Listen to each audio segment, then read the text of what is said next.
Okay. Good morning, all of you. Since so many of you have not joined in the cybersecurity at Coder group, I already shared the code also.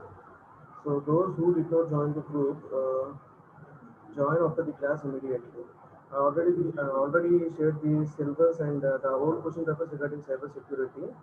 So look into the old question paper once, and we have discussed some topics in Unit 1, like cybercrime and information security, which includes the botnet who are called as cybercriminals, and classification of cybercrimes are being discussed in yesterday's and today's class.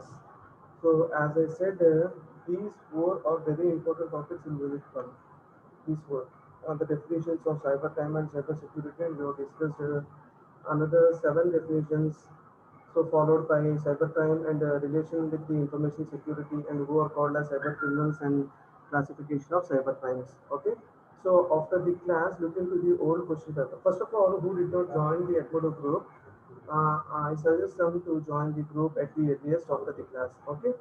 So when you're free, look into the old question paper once so that you can understand what are the type of questions that have been raising in external examinations, and how do we need to prepare for the examination. Okay. Right.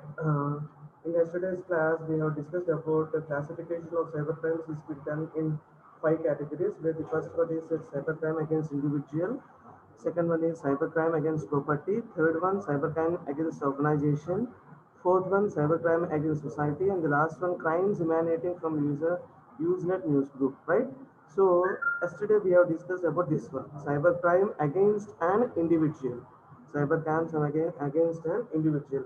This particular category is being subcategorized in 9 points as we discussed yesterday. So first one is email spoofing, online frauds, phishing, which includes spear phishing, and smishing. So, so phishing, we know which creates as it is like a original website, and it retrieves the data like username and password. Spear phishing means this type of phishing will be done in order to get the data from the organization. So this type of phishing will be done by a person or a group of persons in order to harass a group of persons or an organization. So phishing means everything which is done by voice, and smishing means which is done by using SMS. So wishing అంటే వాయిస్తో చేసేదాన్ని, లేదా ఒక call normal call చేస్తే చేసేదాన్ని wishing అంటాం. స్మిషింగ్ అంటే by using an SMS, by using an SMS. Okay, short message services. And the fourth one is spamming. Fifth one, cyber defamation. Sixth one, cyber stacking and harassment. Seventh one, computer sabotage. Eighth one, pornographic offenses. And the ninth one is password sniffing. So up to here we have concluded yesterday's class. And in today's class we shall discuss about the remaining four categories. Remaining four categories. So second category is cybercrimes against the property. So first category is cybercrime against an individual, and the second one is cybercrime against property. So don't get confused with the side headings. First category is cybercrime against individual. Second one is cybercrime against property. So this second side heading consists of three subparts. So first one is credit card. First one is credit card fraud. Second one is IP crimes. IP means intellectual property crimes, and the third one is internet time theft. Internet time theft. So whereas the cybercrime against individual is been divided into nine categories, nine subcategories, and here this classification called cybercrime against property is being divided into three categories. So among the three categories, the first one is credit card frauds. Credit card frauds. So the heading itself tells that there is a fraud by using a payment card. Fraud will be done by using a payment card like a credit or debit card. So the main purpose of doing the fraud by using credit cards or debit card is in order to obtain goods and services, or to make the payment to the another account which is controlled by the criminal. So that particular credit card will not be controlled by the original user. It will be controlled by the hacker. He is nothing but called as a criminal. See, next the PCI DSS is the data security standard. PCI DSS in the sense the payment card industry data security standard. So PCI-DSS, it's a data security standard created to help the business process, where we can we can provide more security to our payment cards. It may be either credit card or debit card. By using PCI DSS, we can provide more security to the cards. See here, credit card fraud can be authorized where the genuine customer themselves process a payment to another account, which is controlled by the criminal. So let us assume it's my card. It's my card. If suppose my card has been hacked and he will be sending the payment to the other person such that I am sending. ఇప్పుడు నా card తీసుకొని hack అయినప్పుడు fraud జరుగుతున్నప్పుడు వేరే పర్సన్కి amount పంపించినప్పుడు అది నా నుంచే వెళ్ళినట్టు ఉంటుంది. Okay, so now credit cards are more secure than ever with regulators, card providers and banks taking considerable time and effort to collaborate with investigators. See, at the starting of the stage, like when you are using credit cards and debit cards, this type of credit card frauds are being more in number. But nowadays, with the help of this PCI DSS, the security has been increased, and the banks or card providers are taking some regular time and effort to collaborate with the investigators in order to provide more security to the cards. So this is about the credit card frauds. Credit card frauds ante as I said, the word itself discusses that there will be a fraud which is being done by using a payment card. Payment card maybe it may be either credit card or debit card. So ఎందుకు చేస్తాం purpose ఏంటి అంటే to obtain the goods or services or to make the payment to the another person which is not been controlled by the original user. So in order to provide more security, there is a concept called PCI DSS, where it is a data security standard which is used in order to increase more security to the cards, right? And the second one is intellectual property crimes. Intellectual property crimes. See, nowadays the internet has been nowadays the growth of internet has been vast. It's day by day the growth of internet has been increasing. It's not been decreasing. A person who is having a mobile phone automatically has an internet available in his mobile, right? So as the usage of internet has been increased, the cyber crimes are also being increased. So one of the such cyber crime is called intellectual property.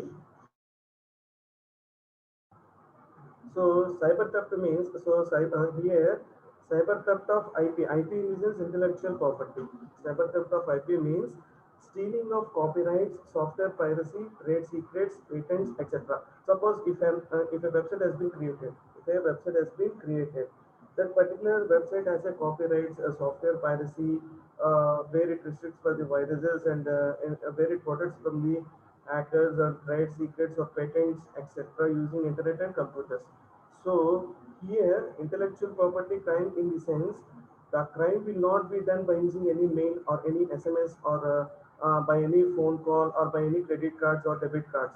Here, the crime of intellectual property means stealing of this one copyrights, software piracy, trade secrets, and patents. So, among these four, copyrights and trade secrets are the two forms of intellectual property that is frequently being stolen. See, suppose if, for example, stealing of a software, whether business strategies, stealing of a software or business strategy. Suppose if I designed a software is nothing but a group of programs, right? So if I design a software and if I'm going to sell to another person, suppose if I sold my software to the another company for $100, suppose that particular software has been hacked. Suppose that particular software has been hacked. So the person who has hacked the software will be selling to the other person less than the amount which I have quoted. That means as a person who have designed the software, I have sold that to $100, but the person who has hacked my software, he has been selling that particular software for the $50. So which leads to financial loss for me, which leads to financial loss for the software company which is going to design the product, right? See, and the second one is piracy. So we all know that nowadays the movies, nowadays these days, one get pirated version of the movies. We are getting the pirated version of the movies. See, by doing the by by doing this sort of pirated version of the movies or by using the pirated softwares, it leads to huge loss of finance. See, ఒక movie కొంత X amount తీసినప్పుడు అది pirate చేసేసి ఆ మూవీని బయటకు release చేశారనుకోండి, automatically there will be a huge loss of finance, right? So even since this particular thing is being done in computer and by using internet, since this pirated version of movies is being done by using the computer and internet, it is difficult to find the it is difficult to find the person who are doing it. And even though if we find out the person who are doing it, we cannot punish because everything will be done in the internet. Everything will be done in the internet where the data will be erased immediately and disappeared within a fraction of seconds. ఒక movie అనేది pirated person ఎవరు చేశారు అనేది కనుక్కోవడం కష్టం. In the same way we cannot punish them because everything will be done by using a computer and an internet. Everything will be done by using a computer and internet the where we can erase the data immediately and disappear within a fraction of second. ఎవరు చేశారు అని కనుక్కునే టైంలోనే డేటాను erase చేసేయచ్చు, as well as we can disappear ఆ data లేకుండా delete కూడా చేసేయచ్చు. So it is very difficult for the so it is very difficult in order to find out the person who are providing the pirated version of the movies and to punish them. And the third one is internet time theft. And the third one is internet time theft. See, such type of theft occurs when unauthorized person uses the internet hours paid for by the another person. Clear? Once look into this statement once again. Such a theft occurs when an unauthorized person uses the internet hours paid by the another person. So basically, internet theft in the sense it comes under hacking. Internet theft in the sense it comes under hacking because the person who get access to someone else by using their user ID and password, right? However, one can in this situation, however, one can identify the time theft if the internet time has been recharged often, even when one's own use of internet is not frequent. Clear all of you? So here we can identify the time theft if the internet time has to be recharged oftenly and even when one's own use of internet is not frequent. See here, the issue of internet time theft is related to the crimes conducted to the identity theft. Here the internet time theft is the sorry. Here the internet time theft is been related to the identity theft because in the identity theft or in the concept of internet time theft, the data will be same. That means we can do any type of crime by using the user ID and password only. By using the user ID and password, where the hacker will be acting at the time when we are providing the data. So these three subcategories come under the second classification called as cybercrime against property. So this is the second classification where it is classified into three subcategories called credit card frauds, intellectual property crimes, and internet time theft. Okay. And the third category is cybercrime against organization. Cybercrime against organization.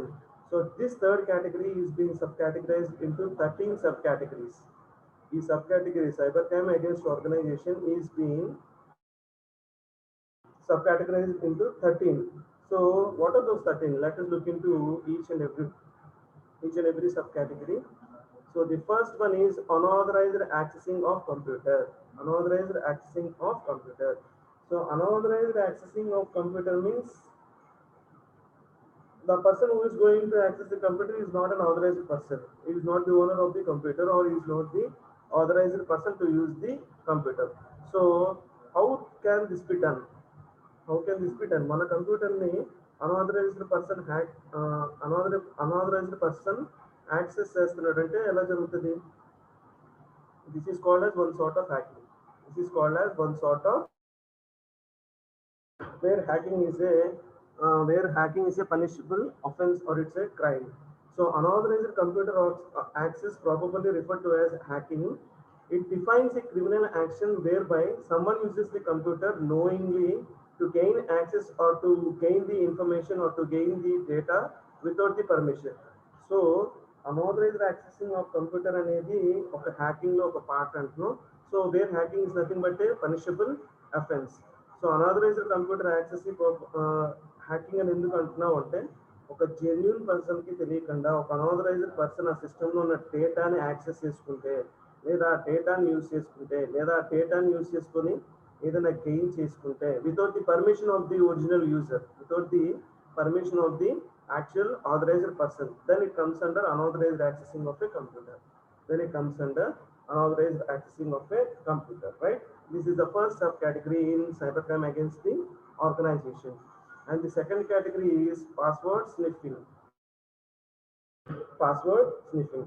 So password sniffing is nothing but a program. It's nothing but a program. So what does that program do is it monitors and records the name and password of the network users when they log in. So ఇక్కడ hacking password sniffing అనే దాంట్లో cyber crime ఎలా జరుగుతుంది అంటే it's a programme. ఆ programme ఏం చేస్తుంది, it just monitors and records the name and password of the network users as they login. అంటే మనం ఎప్పుడైతే లాగిన్ అవుతున్నామో మన name, user name, like user name and password it records ఎలా record అవుతుంది అంటే there will be a program. So that is why password sniffers are a program that monitor and record the name and password of the network user. So here whoever the person, it may be of any person who installs the sniffer, can impersonate an authorized person and log in to access the restricted documents. ఇక్కడ ఈ programme వల్ల ఏం చేస్తుంది, మన user name password అనేది తెలిసిపోతుంది కాబట్టి మనం ఏ డాక్యుమెంట్స్ అయినా రెస్ట్రిక్షన్ ప్రొవైడ్ చేసినా సరే he can login and he can access the documents. See, for this type of password sniffing concept, there are laws are also not yet to set up adequately to prosecute a person for impersonating another person online. Why? Because the data which is provided to the unauthorized person will be done by our end itself. Even though he is designing a program, our username and password will be shared to him only because of us. Only because of us. Why? Because మన user name password type చేసినప్పుడు లేదా ఏదైనా ఒక fishing వెబ్సైట్ని design చేసినప్పుడు ఏదో ఒక విధంగా లేదా ఏదైనా ఒక ప్రోగ్రామ్ క్రియేట్ చేసినప్పుడు సో ఒక అనాథరైజ్డ్ పర్సన్కి డేటా ఇస్తుంది ఒక ఆథరైజ్డ్ పర్సనే కాబట్టి so laws decide to prevent unauthorized access to the information share may be effective for the crackers using sniffer programs. So ఒక పర్సన్ని ప్రాసిక్యూట్ చేసి తనకి పనిష్మెంట్ చేయాలి అన్న laws are there are no laws yet. Why? Because the data has been shared to the unauthorized person only by us. It may be of any type. మనం చెప్పొచ్చు లేదా మన యూజర్ నేమ్ పాస్వర్డ్ టైప్ చేసినప్పుడు చూడొచ్చు లేదా by using internet programs, nothing but called as password sniffing. It may be of any type. So it will be difficult for a person to prosecute, right? So there are no laws to set whether a particular person is being punishable or not in the concept of password sniffing. And the third one is DDoS, denial of service attacks. So already we have discussed about this DOS in the previous class, where it is an attempt to make a computer resource unavailable to its intended users. Suppose if I am going to send a mail from my side to your side, so there is no confirmation whether the mail which I have been sent to you has been reached to you or not. Even though if the mail has been reached to you, there is no confirmation that every data has been passed and every conversation of ones and zeros and ones has been done. So such type of attacks are called as denial of service attacks. So this attack may be done by, see here, a DOS attack may do the following. So what does this DOS attack do is, first of all, the main goal of DOS is not to gain the unauthorized access to the systems or data, but it is to prevent the intended users of the service from using it. ఇక్కడ ఏదో డేటాని అనాథరైజ్డ్గా తీసేసుకొని ఆ డేటాని ఏదో use చేసేసి ఏదో చేయాలి అని కాదు. ఒక పర్సన్ ఏ పర్సన్కి అయితే ఆ డేటా మీద యూజ్ అవుతుందో ఆ పర్సన్కి యూజ్ అవ్వకుండా, that means he cannot use the service. So this what does this DO attack do is it prevents the intended users of denying the service. ఆ పర్సన్కి ఏదైతే కావాలో అది ఓపెన్ అవ్వకుండా లేదా ఆ సర్వీస్ జరగకుండా ప్రివెంట్ చేసేది ఎవరు అంటే denial of service. So A DOS attack may do the following. ఏం చేయొచ్చు అంటే ఈ 4 చేయొచ్చు. So flood a network with traffic, thereby preventing legitimate network traffic, or it may disrupt the connections between two systems, thereby preventing access to the server. రెండు systems మధ్యన connection break చేసినా సరే the accessing to the service, accessing అనేది ఏమవుతుంది అక్కడ prevent అవుతుంది. Prevent A particular individual from accessing A service అసలు communication ద్వారా అయినా ప్రివెంట్ చేయొచ్చు, లేదా ఒక పర్టికులర్ ఇండివిజువల్ని ఆ సర్వీస్ యాక్సెస్ చేయకుండా అయినా ప్రివెంట్ చేయొచ్చు. And last one is disrupt service to a person system to a specific system or a person, to a specific system or a person. అసలు సిస్టమ్కి కానీ పర్సన్కి కానీ ఆ సర్వీస్ లేకుండా డిస్టర్బ్ చేసావు అనుకోండి, automatically automatically the data will be prevented. Automatically, the prevention of the intended uses of using the service cannot be done there, right? This is called as denial of service act. And the next one is virus attacks, or it may be called as dissemination of viruses. Virus attacks, or it may be called as dissemination of viruses, right? And now what we are going to discuss is, so we know that we also know that virus is also a program. As password sniffing, find a password sniffing and it's a program where it will be where it will be waiting, and it retrieves the data like username and password. In the same way, virus is also a program that can infect. See here, this is the definition. So computer virus is a program that can infect legitimate programs, legitimate in the sense valid programs, by modifying them to include a possibly evolved copy of itself. Evolved copy of itself. So we all know that virus is a program. We all know that virus is a program, and this is the definition. See, a computer, the virus between computers will be done in a similar way, whereas a biological virus passes from a person to person. ఒక person నుంచి ఇంకో person కి biological virus అనేది ఎలా spread అవుతుందో, let us assume like suppose if our parents are having something like BP or BP or any other disease, suppose that particular virus is being spread from our parents to us, it is called as biological. So ఒక person నుంచి ఇంకో person కి biological virus అనేది ఎలా spread అవుతుందో, computer virus అనేది కూడా ఒక సిస్టమ్ నుంచి ఇంకో సిస్టమ్ కి అలాగే స్ప్రెడ్ అవుతుంది. So what does that virus have in the sense, it consist of some malicious information which can delete our data or which can stop our system. So ఆ virus అనే programme లో ఏముంటుంది అంటే, it consist of some malicious instructions. So these are the types of actions which can be done by the users, sorry, from viruses. These are the type of actions, these are the similar type of actions which can be done by the viruses. So the first one is display a message to prompt an action which may set off the viruses. ఏదో ఒక message అనేది prompt చేయొచ్చు. Second one, delete files inside the system. అంటే ఏదైనా ఒక file లోకి virus enter అయింది అనుకోండి, ఆ ఫైల్ మొత్తం డిలీట్ అయిపోతుంది. లేదా next one, scramble data on a hard disk. Scramble the data on a hard disk. Or it may cause erotical screen behavior. అంటే నార్మల్ గా మన స్క్రీన్ ఎలా అయితే ఉంటుందో అలా కాకుండా the screen will be of erratical.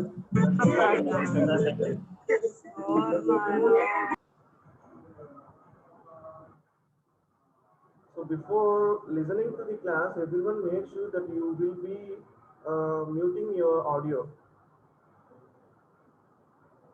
Okay, and next one is to halt the system. చెప్పే కదా ఆల్రెడీ సిస్టమ్ ని షట్ డౌన్ చేసేస్తుంది. By using virus program, we cannot restart the system.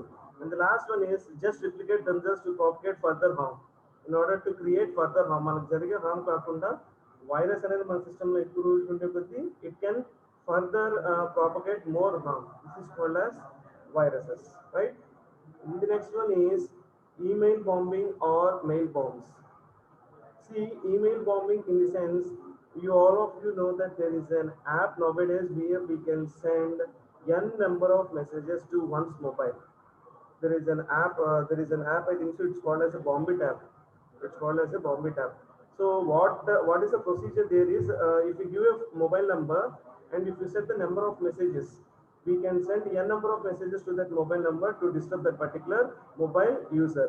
In the same way, email bombing also refers to send a large number of emails to the victim to crash the victim's email account. ఇక్కడ email bombing ఏం చేస్తుంది అంటే, ఒక user కి n number of emails send చేస్తూ ఉంటుంది.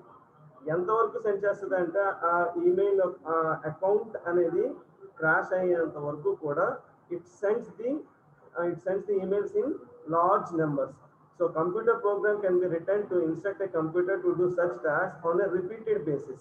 So how can we protect from this concept of email bombing is we can write a program. We can write a program and give the instruction to a computer such that if it is being done if it is being done repeated basis. So మన మొబైల్కి unwanted calls లేదా spam calls వచ్చినాయి అనుకోండి, రిపీటెడ్గా వచ్చినప్పుడు ఏం చేస్తాం, మనం ఆ నెంబర్స్ని బ్లాక్ చేస్తాం. In the same way if on repeated basis we are getting if you are getting a large number of mails, then we can also block them. So in recent times terrorism has hit the internet in the form of mail bombings. By instructing a computer to repeatedly send email to a specific person's email address, the cyber criminal can overwhelm the recipient personal account and potentially shut down entire system. This may or may not be illegal, but it is certainly disruptive. It may or may not be illegal and so. So why it is may or may not be illegal? Suppose ఒక person కి ఇంకో person mail పంపించాడు అనుకోండి, can that be an illegal one? It's not an illegal one, right? Suppose నేను మీకు message పంపించా, ఒక mail పంపించా, అది ఇల్లీగలా? కాదు. ఒకటే రోజులో నేను ఒక 10 మెయిల్స్ పంపించా, ఇల్లీగలా? ఒక 100 మెయిల్స్ పంపించాను, it does not come under illegal. In the same way email bombing also refers to a large number of mails which is sent to once account. So ఇన్ని మెయిల్సే ఒకళ్ళ అకౌంట్కి రావాలని రెస్ట్రిక్షన్ లేదు కాబట్టి this concept of email bombing may or may not be illegal. It may be or may not be illegal. And the next one is salami attack. One second.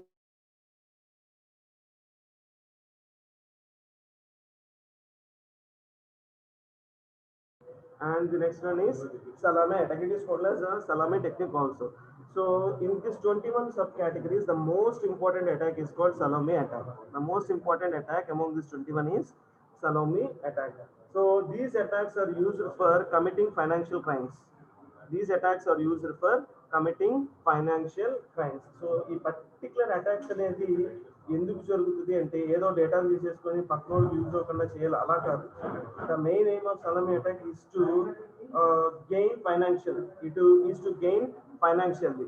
So here the basic idea is to make alteration to insignificant that in a single case it would go completely unnoticed. Suppose let us consider an example. ఒక bank employee కనుక ఒక program create చేశారు ఎక్కడ, bank సర్వర్లో. So ఆ programme ఏంటి అంటే ఆ bank లో ఉన్న ప్రతి యూజర్ లో ఒక 2 రూపీస్ కట్ చేయాలి అని, ఒక 2 రూపీస్ డిటెక్ట్ అవ్వాలి అని. Okay, it may be 2 rupees for every user where that particular user may not be recognise. ఒక 2 రూపీస్ కట్ అయినప్పుడు అసలు ఎందుకు కట్ అయిందని మాక్సిమం చూసుకోం. So it is a little amount, it is a small amount also. But when we think in bank employees point of view, a person అయితే ఒక programme రాసి bank సర్వర్లో place చేశాడో అతని పాయింట్ ఆఫ్ వ్యూలో ఆలోచిస్తే, suppose if a bank consist of 1 lakhs of customer, ప్రతి customer నుంచి ఒక 2 రూపీస్ డిటెక్ట్ అయింది అనుకోండి. So 1 lakh into 2, he will be getting 2 lakhs in a day. So no account holder will probably notice this unauthorized debit, but the bank employee will make a seizable amount every month. See, look into here. So we can take another example also. Before 1 or 2 months, the cost of petrol is nearly 85 rupees, and today it costs nearly 97 rupees. So the increase of petrol rate, if the difference of 12 rupees is been done in a single day, everyone will be noticed. A difference of 12 rupees అనేది ఒక single డేలో జరుగుతుంటే కనుక అందరికీ తెలిసేది. But with an increase of 50 paise or 75 paise or 1 rupee or 2 rupees, it has been increased from 85 rupees to 97 rupees till date. So ఒకటేసారి 12 rupees petrol rate పెరిగినప్పుడు automatical will be thinking petrol rate has been increased. But if it is being increased by a small amount like 50 paise or 75 paise or a 1 rupee, it looks smaller amount for us. It looks smaller amount for us, right? Here also ఒక 2 రూపీసే cut అయింది కదా అని ప్రతి user అనుకుంటే ఆ bank ఎంప్లాయీకి ఒక month ending ఒక 1 lakh కస్టమర్స్ ఉంటే he will be gaining 2 lakhs of rupees.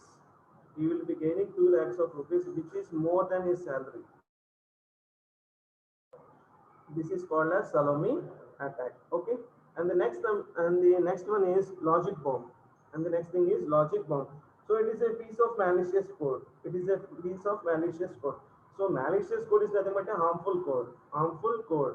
So the intention of this particular malicious code is to be inserted into a software. To be inserted into a software. See, some type of viruses also been called as logical bombs because they lie dormant all through the year and become actively only on a particular date. Only on a particular date. So the concept of logical bomb is it is a harmful code where the intention is to insert the software. Where the intention is to insert the software.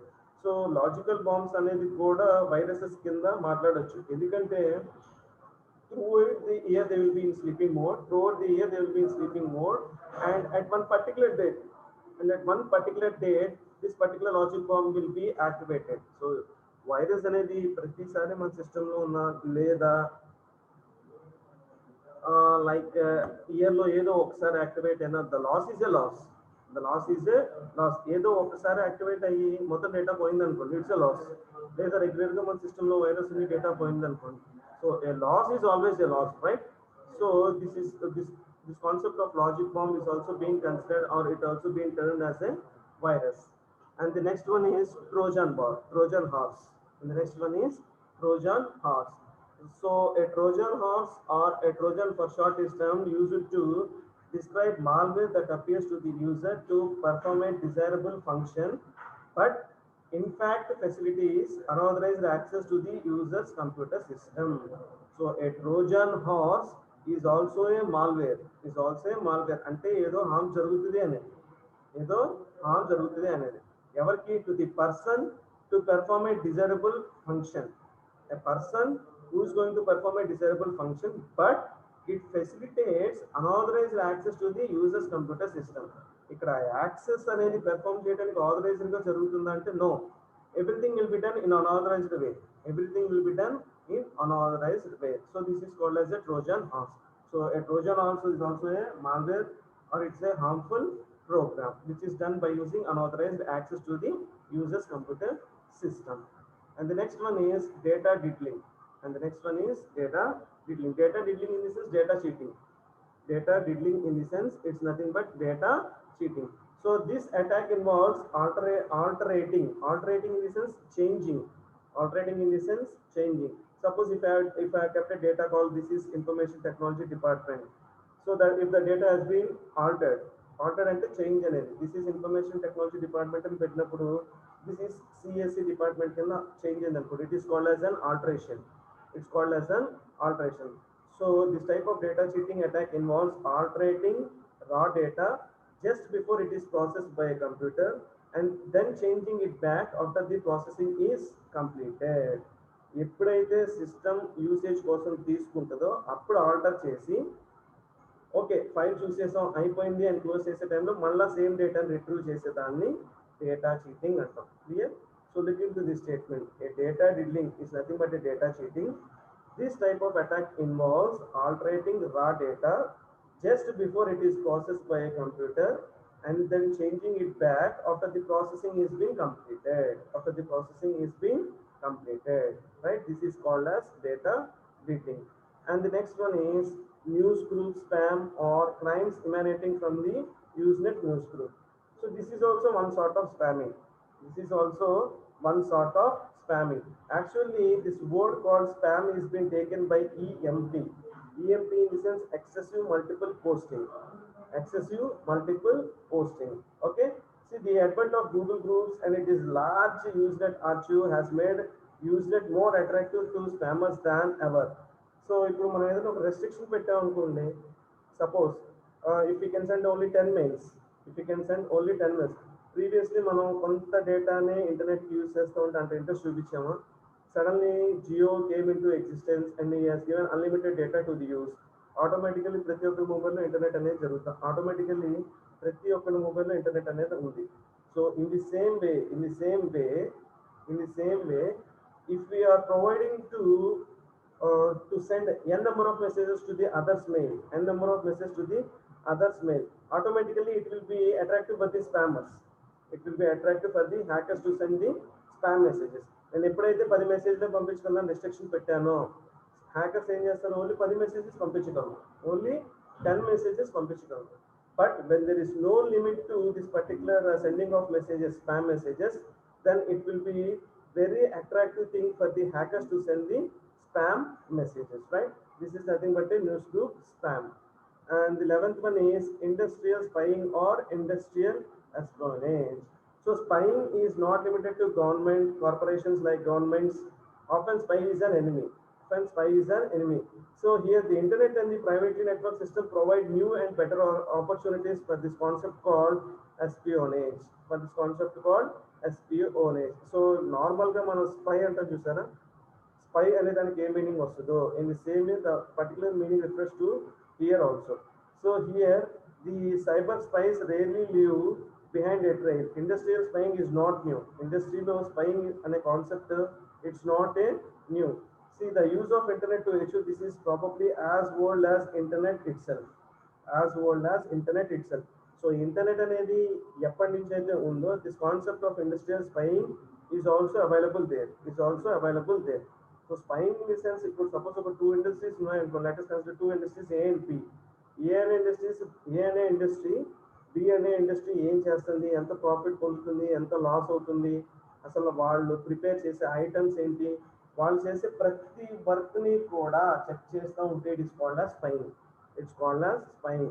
So every information gained by another industry is nothing but called as a spying, right? Now, since with the growing publicity, with the growing public availability of Trojans and spyware material, even a low-skilled individual are also inclined to generate high-volume profit out of industrial spying. So, ఈ Trojans, spyware, ఈ concepts ఉండటం వల్ల ఏంటి ఒక individual అనేది highly skilled కాకపోయినా సరే he is gaining huge volume of profit.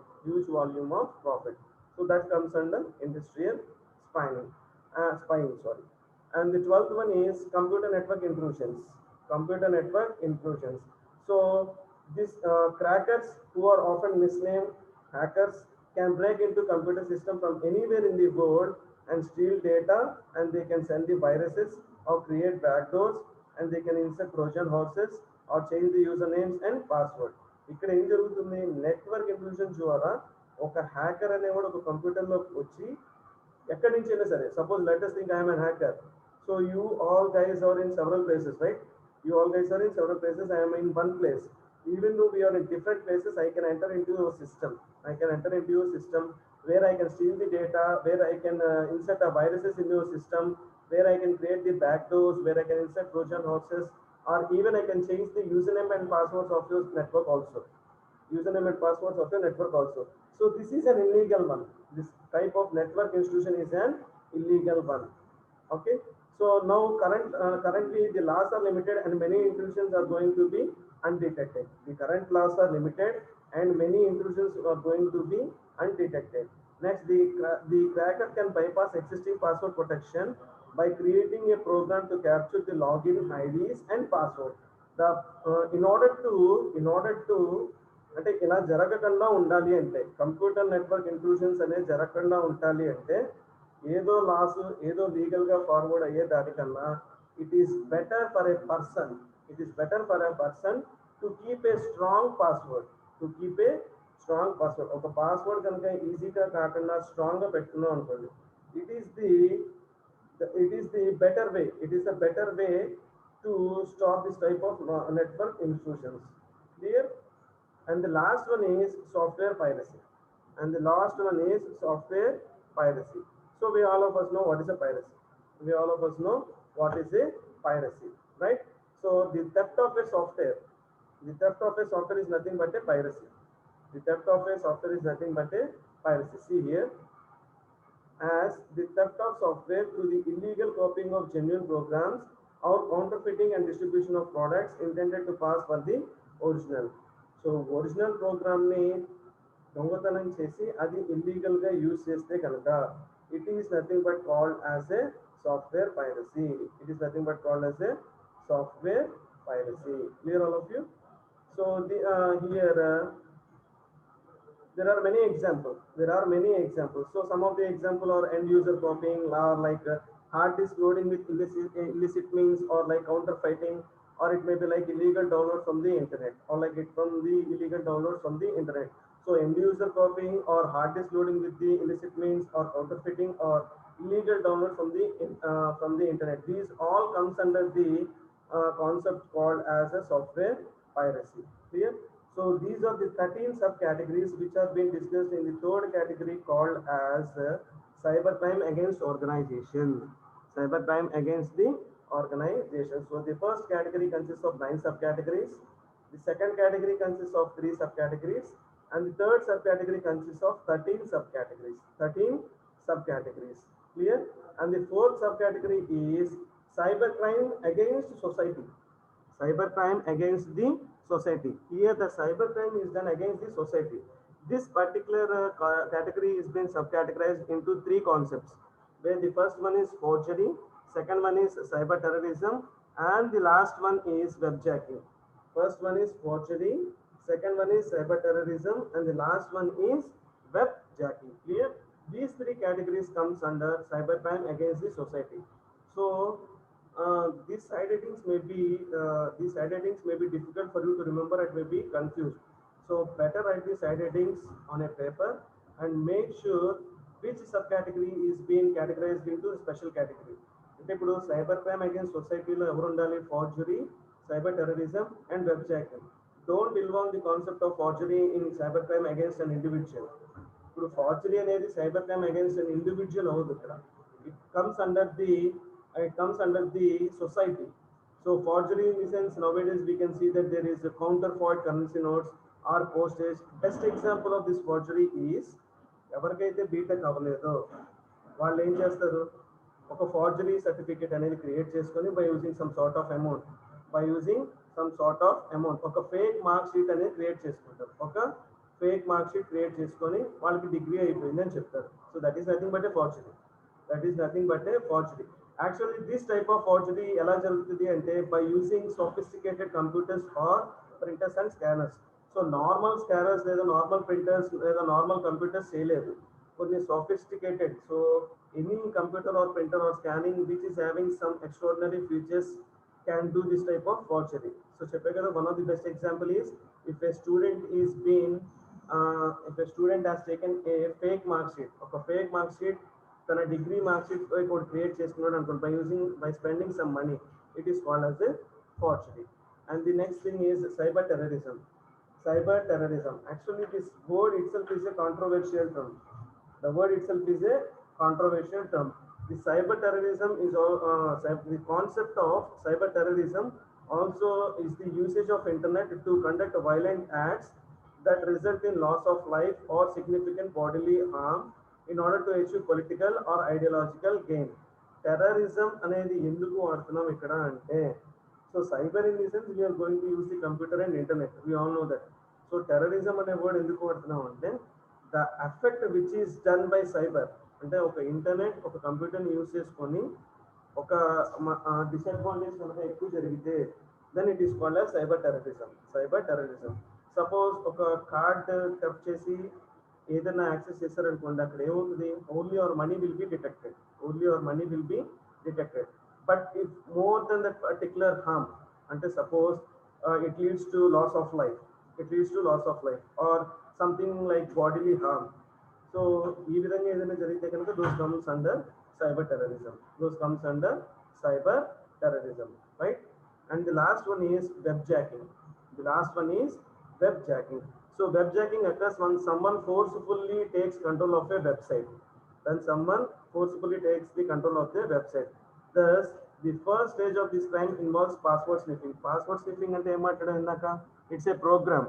ఆ ప్రోగ్రామ్ ఏం చేస్తూ ఉంటుంది, వెయిట్ చేస్తూ ఉంటుంది. ఎప్పుడైతే ఒక పర్సన్ ఒక వెబ్సైట్లోకి లాగిన్ అయ్యాడో, ఆ అప్పటిదాకా వెయిట్ చేసి లాగిన్ అయిన వెంటనే యూజర్ నేమ్ ని పాస్వర్డ్ ని క్యాచ్ చేసుకుంటుంది. So web jacking occurs when web jacking is nothing but forcefully taking control of a website. ఒక వెబ్సైట్ మీద ఫోర్స్ఫుల్ గా మనం ఏదైనా కంట్రోల్ తీసుకున్నాం అనుకోండి, it's called as a web jacking. ఈ వెబ్ జాకింగ్ లో ఫస్ట్ స్టేజ్ ఏంటి అంటే password sniffing. The first stage of web hacking is called password sniffing, right? And the last category is crimes emanating from the Usenet news group. Crimes emanating from the Usenet news group. Okay. In this is the last category. This is the last category. This is the last classification of cyber crimes. This particular category does not consist of any subcategories. ఈ last కేటగిరీలో sub categories ఏమీ ఉండదు. ఇక్కడ ఏం చేస్తుంది అంటే Usenet here the Usenet groups may carry very offensive, harmful, inaccurate, or otherwise inappropriate material, or in some cases postings that have been mislabeled or deceptive in another way.